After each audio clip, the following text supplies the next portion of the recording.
Dito na yung ating ring lock guys. Ayan na. Ito yung ring lock. Grabe. Tingnan nyo guys oh. Gaano kadumi to. Oh. Guys. Yun. Brake master guys. Ayan oh. Grabe, puro parang gelatin na. Kapit yung preno at tumutulo na rin yung ating brake fluid. Ayan, so eto na yung papalitan natin na repair kit. So napansin ko rin na tumutulo din doon sa baba. Ayan oh. Laging basa. At yung ating repair kit, ayan, click 125 yung ating gagamitin. Ayan, so umpisa na natin.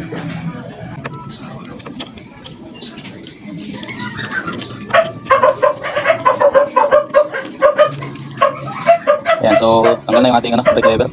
So ang size nito is 8mm. Luluwagan muna natin siya para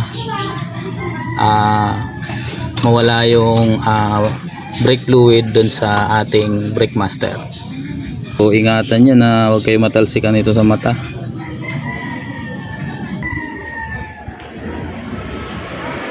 So kung di pa siya tumagas, hindi pa siya mapapalitan. Dust cover. Ito na yung ating ring lock guys. Ayan na. Ito yung ring lock. Grabe. Tingnan nyo guys oh. Gaano kadumi to. Wala, ito papalitan natin to. And then nandito yung ating uy. Ano mo?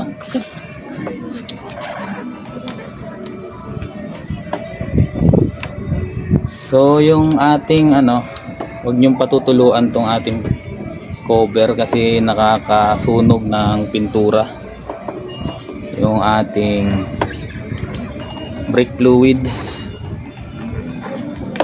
Kailangan meron siyang takip dito. So kung patutuluan niyo siya, may 1 minuto lang maluluto yung inyong pintura. Nandito yung ating repair kit guys. Yun. So ayun yung ating gaano kadumi to. Ito guys oh.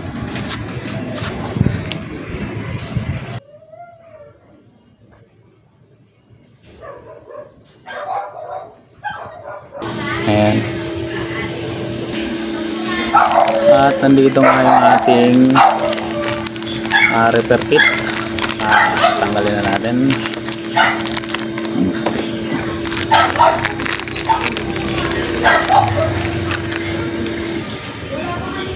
So yung nabili ko ito. So hindi pala match kasi binili ko siya, hindi ko pa siya nababaklas. So pagtingin ko ito yung ating luma, and then ito yung bago. So ito yung error natin. So hindi siya match, tingnan nyo. So para dito sa version 2, so ito yung ating luma, ito yung bago. So kailangan baklasin nyo muna, tingnan nyo kung ano yung bibili nyo. So dito tayo nagkamali sa pagbili nitong maling item. So nakabili ako ng ganito. So yun yung error natin.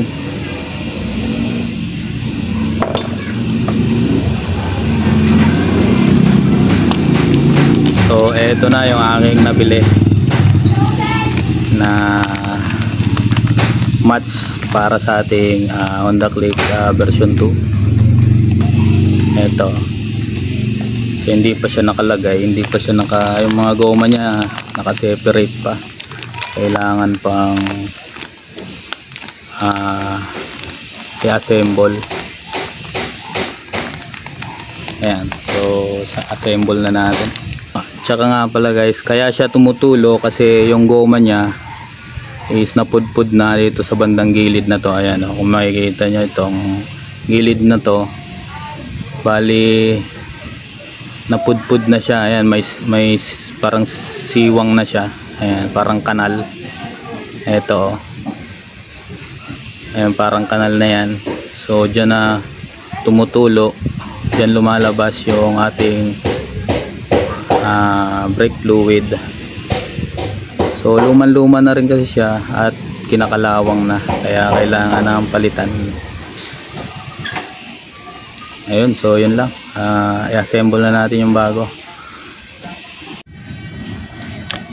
Yun guys, so wala siyang washer. Ayan, so kung bibili kayo nito yung sa version 2, so wala siyang washer. Ay, ito lang yung ano niya, lahat.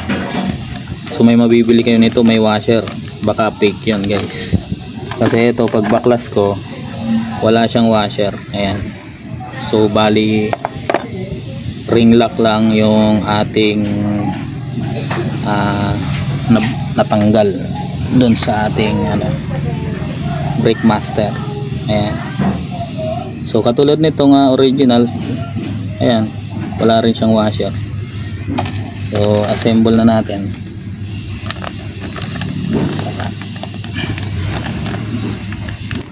So itong medyo malaki yung butas, nasa gitna ito. Ayan, yung medyo malaki yung butas kasi magkaiba siya guys. Ayan,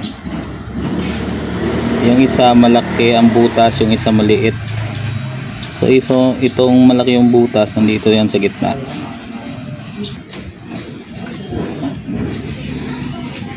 Ayun, so naisuksok na natin guys. Ito, ayun suksok na natin.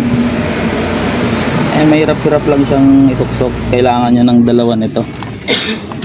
Ito, bago nyo siya maisuksok. So itong maliit, madali lang maisuksok to kasi nandito lang to sa pinakadulo eh.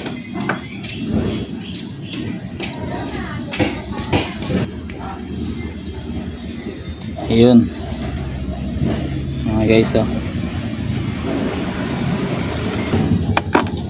so compare natin dito sa luma kung match nga siya. Ayun, so match naman siya. Ayan, lagyan ulit natin ng pampadulas dito sa dalawa na goma. Ayan, para medyo mag-play siya, di agad siya masira.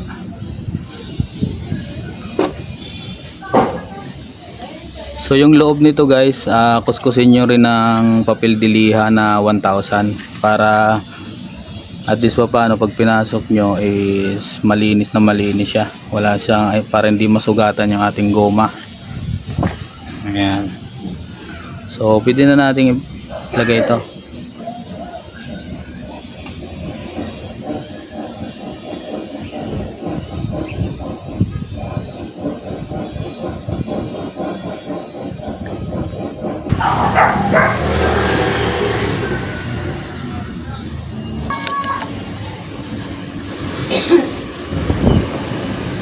Yun, so isuksok lang natin siya guys. Ayan, so make sure natin na nakalock.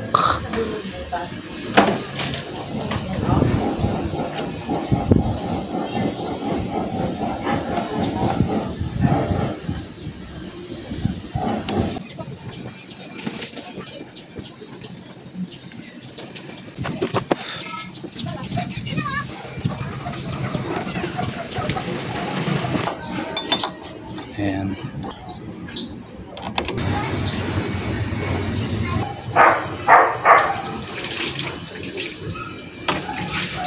So, hindi natin nakuha dito. So, binaklas natin yung flarings para dito natin i-bleed sa pinaka main. And then, ayun. So, saglit lang. Okay na siya. So, konting pump lang. Gumana na siya. So, ayan. Dito tayo nag-bleed sa main. So, pag di kaya doon sa baba, dito unahin nyo. Pag di kaya doon. So, mas mabilis kung dito unahin nyo and then doon susunod doon sa baba. So, okay na siya. Ayan o. Ang lakas na. So, i-bleed natin siya doon sa baba ulit para make sure na walang hangin. I-pump mo nga to 3 beses lang.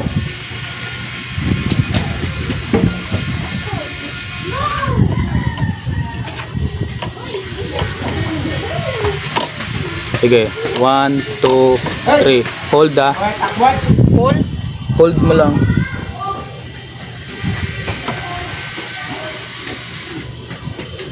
Ginalaw mo na eh.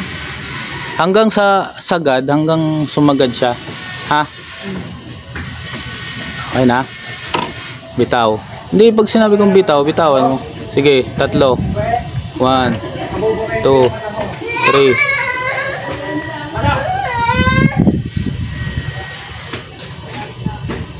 Bitaw.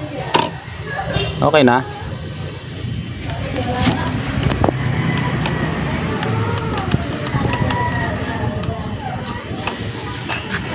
Ako nga, videoan mo to.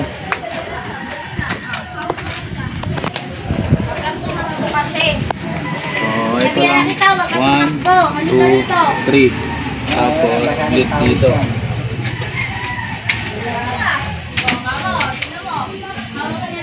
Isa pa. 1, 2, 3.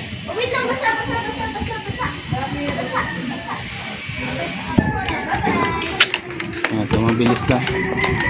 Okay na, tigas na. So, pwede na natin ibalik.